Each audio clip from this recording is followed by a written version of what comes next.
Welcome. तमाम students को MKFA में खुशामदीद कहते हैं। जैसा कि आप जानते हैं कि ट्रायंगल का एरिया हम कैसे कैलकुलेट करते हैं, पैरेललोग्राम का या क्यूब का एरिया हम कैसे कैलकुलेट करते हैं, उसका फार्मूला आप सिंपली जानते हैं। आज हम डिस्कस करेंगे कि कर्व के अंडर एरिया कैसे कैलकुलेट किया जाता है, एक कर्व के अंदर कैसे एरिया कैलकुलेट करते हैं, दो कर्व के अंदर एरिया कैसे कैलकुलेट करते हैं, इसके बारे में आज हम बात करेंगे। अगर मैं बात करूँ कि मेरे पास एक कर्व है कोई, यहाँ पर मैं सिंपल एक कर्व ले रहा हूँ जिसे मैं नाम दे रहा हूँ f(x) का, या ऐसे भी कह सकते हैं y = f(x). अब इसका एरिया कैलकुलेट करना है, एरिया अंडर द कर्व, यानी जो इसके अंडर आ रहा है, जो इसके डाउनवर्ड साइड पे है। तो जब भी हम कर्व का एरिया कैलकुलेट करते हैं तो वो हमेशा दो पॉइंट्स के बिटवीन कैलकुलेट किया जाता है। उसके लिए मैं सपोज कर लेता हूँ कि एक पॉइंट है यहाँ पर, उसे मैं नाम दे देता हूँ A का, और एक पॉइंट है यहाँ पर, उसे नाम दे देता हूँ B का। अब एरिया कैलकुलेट करना है हमने ये वाला, एरिया अंडर द कर्व, यानी जो इसके नीचे एरिया आ रहा है ना इसके अंडर, वो हमने एरिया कैलकुलेट करना है, ये वाला। अब इस तरह का एरिया कैसे कैलकुलेट किया जाएगा? ना तो हम लेंथ इंटू विड्थ वाला फॉर्मूला लगा सकते हैं, ना हाफ लेंथ इंटू विड्थ वाला फॉर्मूला लगा सकते हैं, क्योंकि ये कर्व है, कहीं से ये बड़ी है, कहीं से ये छोटी है, इस तरह से। तो इसका एरिया हम कैसे कैलकुलेट करते हैं? हम नाम दे रहे हैं इसको एरिया को A का, दैट इज इक्वल टू। अब कर्व का एरिया हमेशा हम कैलकुलेट किया जाता है इंटीग्रेशन की मदद से। असल में इंटीग्रेशन जो होता है ये under the curve area calculate करने के लिए यूज़ किया जाता है, या कर्व की लेंथ कैलकुलेट करने के लिए यूज़ किया जाता है। इस तरह की चीज़ें कैलकुलेट करने के लिए हम ज़्यादातर इंटीग्रेशन का यूज़ करते हैं। अब इंटीग्रेशन एरिया कहाँ से कैलकुलेट करना है? A पॉइंट से B पॉइंट तक। तो मैं यहाँ पर लिमिट इसको दे रहा हूँ A से B तक, यानी ये जो इंटीग्रेशन है A पॉइंट से B पॉइंट तक का एरिया कैलकुलेट करके देगी। अब किसका एरिया कैलकुलेट करना है? इस कर्व का एरिया कैलकुलेट करना है, और इस कर्व को हमने क्या नाम दिया है?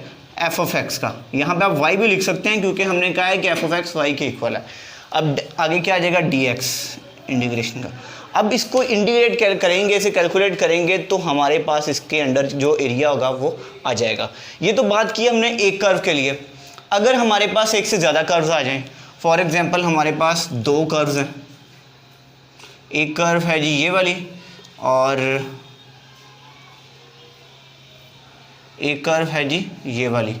इन दोनों के अंडर हमने एरिया कैलकुलेट करना हो, एरिया अंडर द कर्व, यानी ये वाला एरिया अगर कैलकुलेट करना हो, उसके लिए क्या करेंगे? फिर से दो पॉइंट्स लेंगे, इन दो पॉइंट्स के बिटवीन हम इसका एरिया कैलकुलेट करेंगे। इस पॉइंट को मैं नाम दे रहा हूँ A का, इसको नाम दे रहा हूँ B का। एरिया हमने कैलकुलेट करना है ये वाला जो एरिया के अंडर आ रहा है, कर्व्स के अंडर आ रहा है, ये एरिया हमने कैलकुलेट करना है। अब ये एरिया कैलकुलेट करने के लिए क्या करेंगे? उसके लिए सबसे पहले मैं इन पॉइंट्स को कोई नाम दे रहा हूँ, इसे A का दे दिया नाम, ये B, C, D, E and F, ये हमने पॉइंट्स को डिफरेंट नेम्स दे दिए। अब हमने करना क्या है? यहाँ से लेकर ये जो ऊपर वाली कर्व और यहाँ तक का अगर एरिया में से यहाँ से लेकर A, B, E, F तक का एरिया माइनस कर दिया जाए तो ये वाला एरिया हमारे पास आएगा। दोबारा बता रहा हूँ, A, C, D, F का एरिया, यानी कि इस कर्व से लेकर टोटल नीचे तक का एरिया, यहाँ तक का एरिया अगर हम कैलकुलेट करें, इतने एरिया में से एरिया माइनस करें कौन सा? A, B, E, F, यानी नीचे वाला एरिया, तो कौन सा एरिया बच जाएगा हमारे पास? ये वाला एरिया, और यही हमने कैलकुलेट करना है। आइए देखते हैं, area under the curves that is equal to area of A, B, C, F, A, B, C, F, A, B, C, F या A, C, D, F, sorry A, C, D, F, A, C, D, F।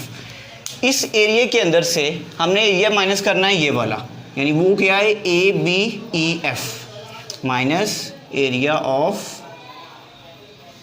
A, B, E, F, A, B, E, F। ये area minus करेंगे तो हमारे पास क्या बचेगा? ये वाला area बच जाएगा जो कि हम कैलकुलेट करना चाह रहे हैं। अब यहाँ पे लिखते हैं area of A, C, D, F। ये किस कर्व के लिए? इस कर्व के लिए। इसे हम नाम दे देते हैं जी y = f(x). तो यहाँ पर इसका एरिया आ जाएगा, इन्हीं दो पॉइंट्स के बिटवीन है, area from A to B f(x) dx। ये तो एरिया आ गया जी A, C, D, F का तक का, यानी इतना पहली कर्व से लेकर नीचे तक का। अब दूसरी कर्व से लेकर नीचे तक का कैलकुलेट करेंगे, यानी एरिया ऑफ ABEF यहाँ पे आ जाएगा माइनस, और ये भी दो पॉइंट्स के बिटवीन है, वो पॉइंट्स कौन से हैं, A और B, AB, और इस कर्व को नाम दे दें जी G ऑफ X का, G ऑफ X dx। अब दोनों एरियाज के अंदर इंटीग्रेशन आ रही है और dx आ रहा है, ये यहाँ से कॉमन ले लें, integration from A to B to f of x minus g of x into dx। ये हमारे पास निकला है जी area under the curves calculate करने का फॉर्मूला। इस फॉर्मूले की मदद से हम एरिया कैलकुलेट कर सकते हैं अंडर द कर्व्स। अब इसके लिए एक एग्जांपल लेते हैं और उस एग्जांपल की मदद से हम एरिया कैलकुलेट करते हैं।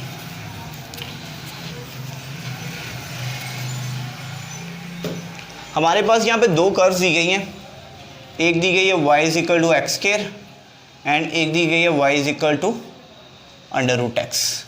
ठीक है, अगर देखा जाए तो दोनों पैराबोला की इक्वेशंस बन रही हैं। यहाँ पर आ रहा है एक्स स्क्वायर, यहाँ पर अगर बोथ साइड का स्क्वायर ले लेंगे तो y square is equal to x आ जाएगा, यानी ये भी इक्वेशन ऑफ पैराबोला है, ये भी इक्वेशन ऑफ पैराबोला है। ठीक है, इसका सबसे पहले ग्राफ बनाते हैं, इसको कर्व की फॉर्म में हम ड्रा करते हैं। अब हमें पता है कि एक्स स्क्वायर का ग्राफ क्या होता है, एक्स स्क्वायर का ग्राफ कुछ इस तरह से होता है, इस तरह से। अगर हम इसे इस तरह कंप्लीट ड्रॉ कर दें तो पैराबोला बनता है। इसी तरह अब अंडर रूट एक्स का ग्राफ क्या होता है वो ड्रॉ करते हैं, ये होता है ये हमारे पास अंडर रूट एक्स का ग्राफ। ये हमने किसका ग्राफ ड्रॉ किया है जी, y is equal to X square का, और ये किसका ड्रॉ किया है, y is equal to under root X. Okay, हमने यहाँ पर ये वाला एरिया कैलकुलेट करना है।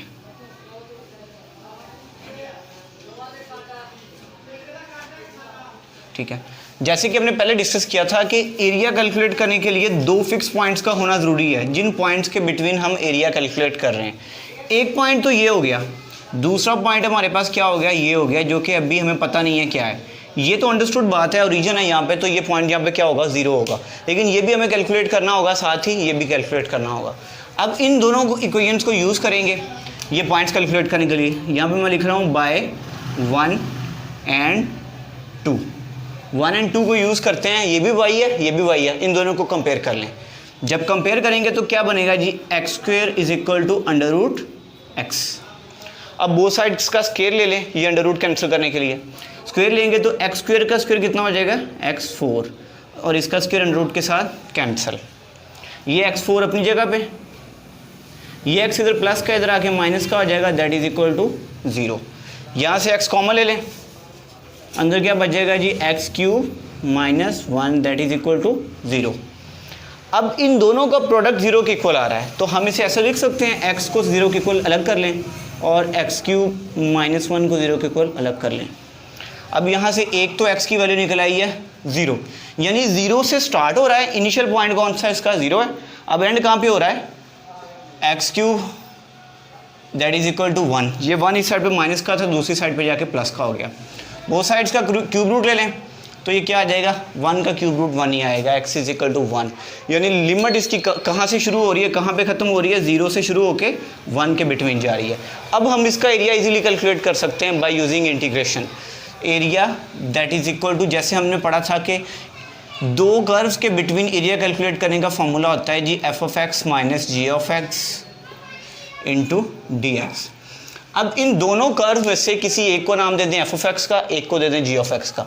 मैं एक्स स्क्वायर को नाम दे रहा हूँ जी एफ ऑफ एक्स का, और जी ऑफ एक्स को नाम दे रहा हूँ जी, अंडर रूट एक्स को नाम दे रहा हूँ जी ऑफ एक्स का। ये यहाँ पे सब्स्टिट्यूट करें, a is equal to integration from a to b थी, तो यहाँ पर क्या लिमिट है, 0 to 1, 0 to 1। F of x की वैल्यू क्या है जी, x square minus g of x की वैल्यू क्या है, अंडर रूट एक्स। अब इनको अलग अलग इंटीग्रेट कर लें, integration from 0 to 1 X square D X minus integration from 0 to 1 under root X D x. अब इन्हें इंटीग्रेट करें, एक्स स्क्वायर की इंटीग्रेशन क्या होती है जी, एक्स क्यूब ओवर 3, यानी कि पावर के अंदर जो वेरिएबल है उसका डेरिवेटिव आगे पड़ा हो, जैसे कि x का डेरिवेटिव dx पड़ा हुआ है, तो उसकी पावर में 1 ऐड कर देते हैं और उसी के साथ नीचे डिवाइड भी कर देते हैं। 2 में 1 ऐड किया 3 आ गया, और 3 के साथ क्या हो गया, डिवाइड भी कर दिया गया।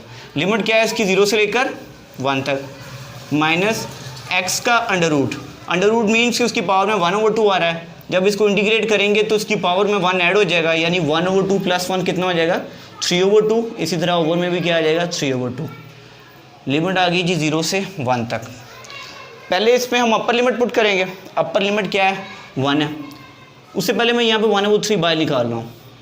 अब यहाँ पर पहले अपर लिमिट पुट करेंगे, ये क्या हो गया 1³ माइनस, उसके बाद लोअर लिमिट पुट करेंगे, वो क्या है जी 0 एंड इट्स क्यूब माइनस। अब इसके ओवर में आ रहा है जी 3/2, इसको हम ऊपर लेके जाएंगे जब तो 2/3 हो जाएगा, 2/3। पहले अपर लिमिट पुट करेंगे, ये आ जाएगा 1 की power 3/2 minus lower limit put करेंगे तो वो क्या आ जाएगा 0। ओके 1/3 इन्हें कैलकुलेट करेंगे, 1 का क्यूब 1 ही आ जाएगा, 1 - 0 1, 1 को जब 1/3 से मल्टीप्लाई करेंगे तब भी 1 आ जाएगा। इसी तरह ये आ गया जी -2/3, -2/3, 1 की पावर 3/2 1 ही आ जाएगा, 1 - 0 कितना हो जाएगा 1, जब 1 को 2/3 से मल्टीप्लाई करेंगे तो 2/3 ही आ जाएगा। अब इसका एलसीएम लेकर सॉल्व करेंगे तो हमारे पास आ जाएगा जी -1/3। और एक बात याद रखनी है, एरिया कभी भी नेगेटिव नहीं हो सकता। यहाँ पर माइनस आ रहा है ना एरिया, तो याद रखना है कि एरिया कभी भी नेगेटिव नहीं हो सकता। तो यहाँ पर हम इस तरह से लिखेंगे,